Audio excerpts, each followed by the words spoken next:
ठीक है, पहले तो मेरे बर्बाद होते हुए करियर के लिए 2 मिनट का मौन रखो, क्योंकि मैं ऑफिशियली ख़त्म हो चुकी हूँ। लखनऊ की इस गर्मी में मेरा दिमाग एकदम गर्म हो चुका है। मैं अपने कमरे में बैठी हूँ और कैलकुलस के नोट्स मेरे सामने हैं और मैं बस एक ही सवाल लगातार सोच रही हूँ, एक ही सवाल मेरे दिमाग में घूम रहा है। ये रास्ता मैंने चुना ही क्यों?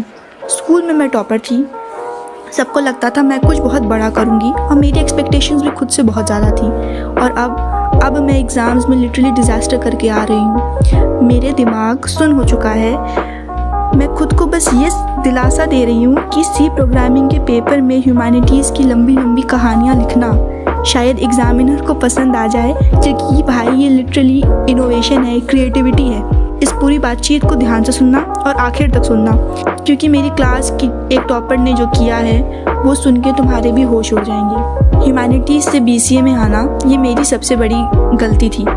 स्कूल में मैंने हिस्ट्री और लिटरेचर के बारे में कितना कुछ लिखा था और यहाँ मैं एक छोटा सा सेमीकोलन में मेरी पूरी मेहनत पर पानी फिर जाता है। मैंने सोचा था कोडिंग बहुत सुकून वाली चीज़ होगी, हाथ में कॉफ़ी होगी, लैपटॉप होगा और वही बड़े बड़े सपने, करोड़ों के पैकेजेस।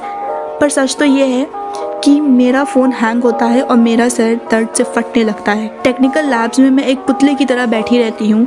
जब प्रोफेसर लॉजिक की बातें करते हैं मेरा दिमाग बिल्कुल खाली हो जाता है।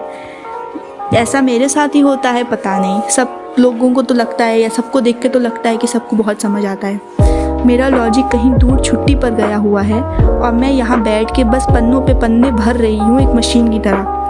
ये सब बहुत ही ज़्यादा थका देने वाला काम है। मेरी उंगलियाँ लिटरली जम जाती हैं लिखते लिखते। फिर इतने सब के चलते हमारे एग्ज़ाम्स ओवर हुए और हम सब गए अपनी चाय के स्पॉट पे। लेकिन असली दुख तो एग्ज़ाम के बाद उस चाय की दुकान पर हुआ। हम सारे दोस्त लखनऊ स्टाइल में वहाँ पे बैठे थे, चाय पी रहे थे और अपने दुख बांट रहे थे। तभी वो आई क्लास टॉपर। सबके क्लास की टॉपर्स की तरह हमारी क्लास की टॉपर भी एकदम ही यूनिक है। हमने उससे पूछा कैसा हुआ और उसने इतनी मासूमियत से बोला, यार मैं बहुत धीरे लिख रही थी, 3 क्वेश्चंस के लिए सिर्फ 26 पन्नों की शीट भर पाई। भाई तुमने 2 घंटे में 26 पेजेस लिखे। उसके हाथ में कोई जादू है क्या या कोई प्रिंटर लगा हुआ है? हम सब अपना मुंह चाय के ग्लास के पीछे छुपाने लग गए ताकि हमारा रोना ना निकल जाए। वो पूरी की पूरी नोवेल लिख के आ गई और मैं यहाँ 5-6 पेजेस भरने में मेरी मौत आ रही थी। वो 26 पेजेस का बोझ मेरे दिमाग से अब तक नहीं निकल पाया। मैं भी सोच रही हूँ कि कैसे उसने 2 घंटे में 26 पेजेस लिख लिए। अब एक ऐसी बात जो शायद तुम लोगों को अजीब लगे, मैं वही लड़की हूँ जो मोमोज से नफरत करती थी। मुझे लगता था कि ये सब फिजूल की चीज़ें हैं और लोग फालतू में इसे इतना पसंद करते हैं, सोशल मीडिया हाइप है। पर कल भाई दोस्तों के दबाव में, दोस्तों के पीयर प्रेशर के चलते मुझे जाना पड़ा। एग्ज़ाम्स के बाद सब ने बोला कि चलो मोमोज़ खाते हैं और मेरे मुंह एकदम गंदा सा बन गया। हम सब लखनऊ के कोने में गए। 25 rupees for half plate and there were 8 momos in total. और सच कहूँ तो मुझे वो दिन इतना सुकून मिला।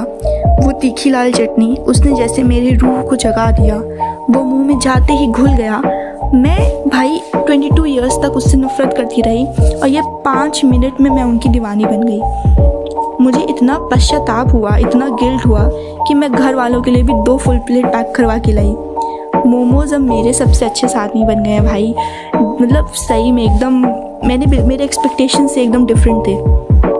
और इस सारी परेशानी के बीच मैं टेलर स्विफ्ट के गाने सुन रही हूँ। The fate of Ophelia is trending right now.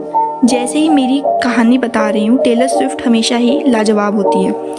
वो कभी गलत नहीं हो सकती। इधर मेरा लॉजिक बिल्कुल ख़त्म हो चुका है, उधर मैं बालकनी में खड़ी होकर उसके गाने सुन रही हूँ।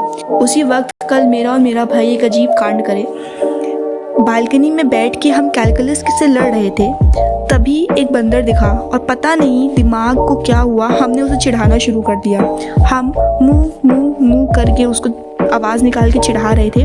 और हैरत की बात तो ये है कि वो बंदर भी जवाब दे रही थी। हम लोगों का आपस में कोई ऐसा कम्युनिकेशन हुआ कि वो बंदर अभी भी रोज़ शाम को बैठ के उसी जगह पे मुँह मुँह करके आवाज़ निकालती है। But we don't respond. और हमें नहीं पता कि हमने उससे उस दिन की शैतानी में क्या कम्युनिकेशन कर लिया। हम लखनऊ में बैठ के बंदर से बहस कर रहे हैं, पढ़ाई छोड़कर जानवरों की भाषा सीख रही हूँ।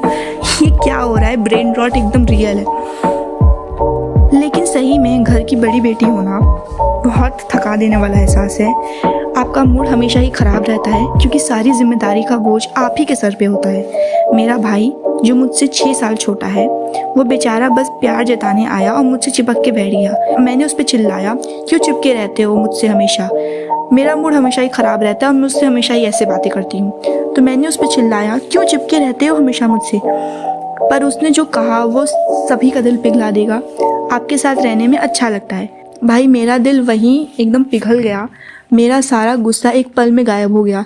यही जो छोटे छोटे सहारे हैं ना, यही हमें संभाल के रखते हैं जब यूनिवर्सिटी हमारी हिम्मत तोड़ने पे तुली हुई होती है। लेकिन जज्बात अपनी जगह, कैलकुलस अपनी जगह। कैलकुलस इस सेमेस्टर का सबसे बड़ा पहाड़ है और वहाँ पे ये पन्नों को भरने वाला काम नहीं चलता। वहाँ लॉजिक चाहिए, वरना सीधा बैक आती है। आज समझ आया कि अगर मैं अभी नहीं पढ़ा तो टेलर स्विफ्ट या बंदर कोई नहीं बचाने आने वाला मुझे। तुम लोग बताओ, एग्ज़ाम्स के वक्त तुमने सबसे बड़ी गलती क्या की है? और लखनऊ वालों, अगर मोमोज़ का कोई और अच्छा स्पॉट पता हो तो बताना। चलती हूँ कैलकुलस के साथ अपना दुख बांटने। अलविदा।